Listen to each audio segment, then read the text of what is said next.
Halo sahabat gendon dimanapun kalian berada, bagaimana kabarnya? Masih stalking episode mantan? Lemah, kembali lagi dengan saya Agen nonton film, pastinya dengan film-film seru untuk kamu tonton. Kali ini saya akan merangkum film yang berjudul Club tahun 2015. Seperti apa ceritanya? Tak usah berlama-lama lagi, ambil bantal gulingmu, siapkan chargermu, dan selamat menonton.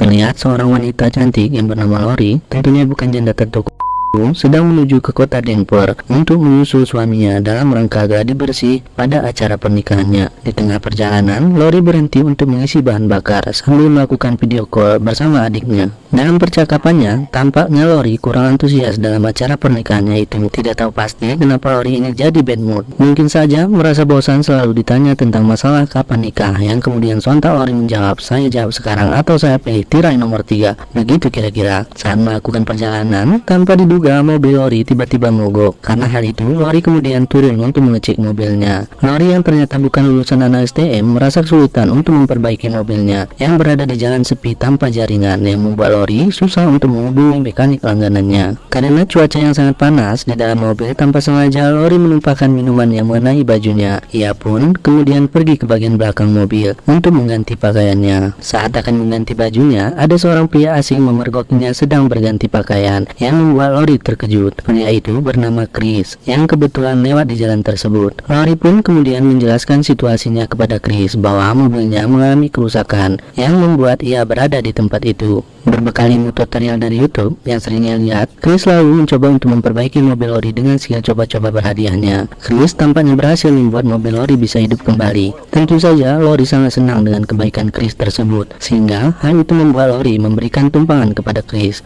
Di tengah perjalanan, Lori dan Chris mengobrol dengan akrab satu sama lain.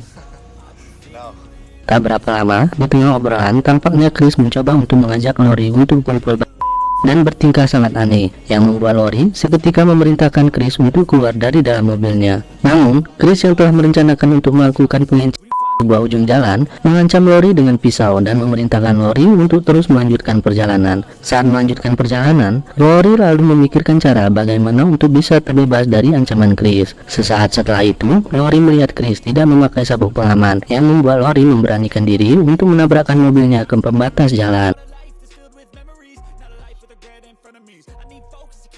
Setelah terjun di dalam jurang, terlihat kaki Lori terjepit ke bagian mobil, yang membuat ia terjebak dalam mobil tersebut dan berusaha melepaskan diri sebelum Chris yang berada di luar tersadar. Menyadari Chris hampir tersadar, Lori kemudian berusaha untuk mengambil sebuah pisau milik Chris yang ada di dekatnya. Chris yang melihat kaki Lori terjepit kemudian pergi meninggalkan Lori begitu saja karena merasa Lori, calon janda tattoo pirang, tidak bisa kabur kemana-mana. Singkat waktu, malam harinya Lori terus berusaha untuk melepaskan kakinya yang terjepit dalam cuaca yang dingin dan sambil menahan rasa sakit. Namun, usahanya itu pun tetap gagal karena sebuah kayu yang menimpa pintu mobilnya. Keesokan harinya, Lori yang terlihat bingung kemudian memikirkan cara untuk bertahan hidup. Sampai akhirnya Lori mencari sesuatu yang berguna yang ada di dekatnya. Setelah 2 hari terjebak dalam mobilnya, Lori kemudian terbangun dengan posisi kaki yang masih terjepit. Selama beberapa saat, Lori dibuat kaget dengan kedatangan Chris. Chris datang ke tempat itu dengan membawa makanan dan menyalahkan Lori karena menolak ajakannya. Tapi, jelas saja Lori yang tidak mau untuk melakukan hubungan persitaan sama Chris, kemudian mencoba mengajak Chris untuk berbicara demi makanan yang dibawa olehnya. Akan tetapi, Chris merasa kalau Lori belum mau menerima ajakan untuk melakukan. Malam harinya, terlihat Lori berusaha menghidupkan api untuk menghangatkan diri karena cuaca yang terlalu dingin, dan dengan sangat terpaksa memakan daging tikus yang ia bunuh untuk bertahan hidup karena kelaparan. Keesokan harinya, saat Lori terbangun, ia mendengar suara getaran api milik mobil miliknya. Di saat yang bersamaan, ketika Lori akan menjawab panggilan dari adiknya, sialnya Chris pun datang ke tempat itu, yang dengan cepat untuk menyembunyikan HP-nya agar tidak ketahuan oleh si Chris. Sambil mengalihkan perhatian Chris, tiba-tiba hal itu tanpa sengaja diketahui oleh Chris, yang membuat Lori akhirnya gagal untuk meminta bantuan. Sesaat akan meninggalkan Lori, Chris kemudian mengeluarkan gergaji dan palu dan memerintahkan Lori untuk memotong kaki.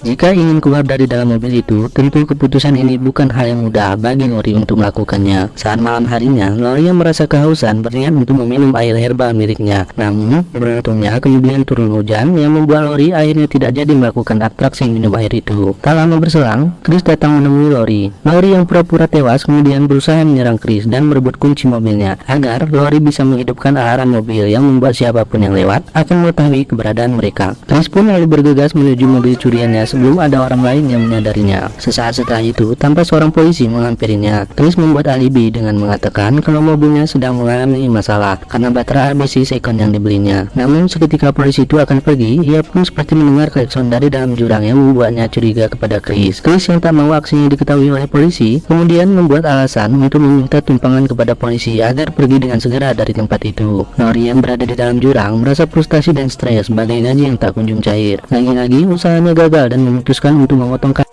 yang terjepit. Ketika Lori akan memotong kakinya di tengah hujan yang sangat lebat selebat bulan, membuat mobil Lori dibawa oleh arus air yang cukup deras. Beruntungnya lokasi jatuhnya mobil berada pada bagian aliran sungai yang kering sebelumnya. Karena hal ini membuat kaki Lori bisa terlepas dari jepitan pada mobil itu dan berusaha pergi dari tempat itu untuk mencari bantuan. Selang beberapa saat, Lori lalu menemukan sebuah villa yang diduga merupakan tempat Chris berada. Ia lalu seperti mendengar suara teriakan seseorang dan mencoba mencari tahu dari mana asal sumbernya. Dan benar saja, Lori kemudian melihat seorang wanita yang disekap. Melihat hal itu, Lori mencoba memberanikan diri untuk menyelamatkan wanita itu. Saat akan menghina masuk, Lori juga melihat polisi tampak sedang disiksa oleh Chris. Yang karena hal ini, Lori semakin yakin bahwa Chris adalah psikopat magang yang sudah banyak memakan korban. Tak lama, Lori kemudian mengambil senjata milik polisi yang disiksa oleh Chris dan berusaha mencoba membebaskan wanita yang disikapnya.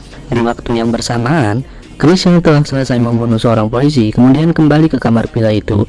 Yang beruntungnya, Lori dengan cepat bersembunyi di balik pintu. Sesaat akan mencoba menembak Chris, tampaknya Chris yang dibantu oleh sutradara dalam film ini berhasil terhindar dari tembakan yang ditodongkan oleh Lori. Namun, hal itu tetap membuat Lori terus berusaha untuk menyerang Chris. Yang pada akhirnya, Chris pun terjebak pada perangkapnya sendiri sama seperti halnya dengan Lori. Dia pun kemudian pergi seperti apa yang dilakukan oleh Chris kepadanya. Seperti biasa, pesan moral dari film ini adalah selalu berhati-hati dalam semua rencana, karena sebagian dari kita tidak mengetahui bahaya apa yang akan datang menemui kita. Seperti dalam film ini, bertemu dengan seorang psikopat. Perlu diketahui bahwa psikopat tak sama dengan gila, karena seorang psikopat sadar sepenuhnya atas perbuatannya. Pengidapnya seringkali disebut sebagai orang gila tanpa gangguan mental.